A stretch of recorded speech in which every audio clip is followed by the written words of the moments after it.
আর আরেকটা কথা হইলো, আমি আমার শ্বশুর বাড়ি থেকে আসার পরে কিছুদিন পরে 10-12 দিন পরে আমি আমার বাবার বাড়িতে চলে যাব।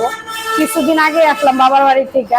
তো আমি যেহেতু অসুস্থ হয়ে যাইতেছি 2 দিন পর পর, তাই সাজিদের বাবা বলতেছে যে তুমি বাবার বাড়িতে চলে যাও, কারণ আমি সবসময় থাকি বাহিরে।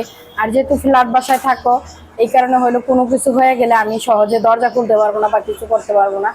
তো এই কারণে আমি বাবার বাড়িতে চলে যাব কিছুদিন পরে, সুস্থ টুস্থ হইলে তারপরে আমি বাবার বাড়ি থেকে আসবো। আর অনেকেই আমার ছোট 2টা বোনের ভিডিও অনেক পছন্দ করেন। তো হইলো আমি বাড়িতে যাওয়ার পরে ওরা আমার সাথে ভিডিও করে, আর আমি আসার পরে ওদেরকে তো আমি পাই না।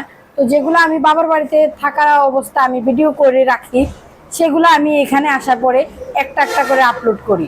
তো অনেকে ভাববেন যে আমি বাড়িতে থাকি না, আমি বাড়িতে থাকি না, আমি শহরেই থাকি। কারণ হইলো ওইখানে ভিডিও করে আমি অনেকগুলো ভিডিও করে রাখি। আমি যখন আমার বাবার বাড়িতে যাই অনেক ভিডিও করি, আমি যখনই সময় পাই তখনই আমি ভিডিও করি, মারে নিয়ে বাবারে নিয়ে ছোট বোনরে নিয়ে বা শাক সবজি নিয়ে, আমি যেগুলাই পারি ওগুলাই ভিডিও করে রাখি। তার জন্য আমার অনেকগুলো ভিডিও জমা থাকে।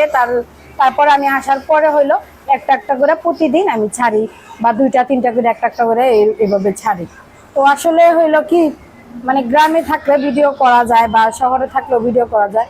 আসলে সবসময় তো অসুস্থ থাকি, এই কারণে ভিডিও করতে পারি না, ভিডিও ছাড়তে পারি না।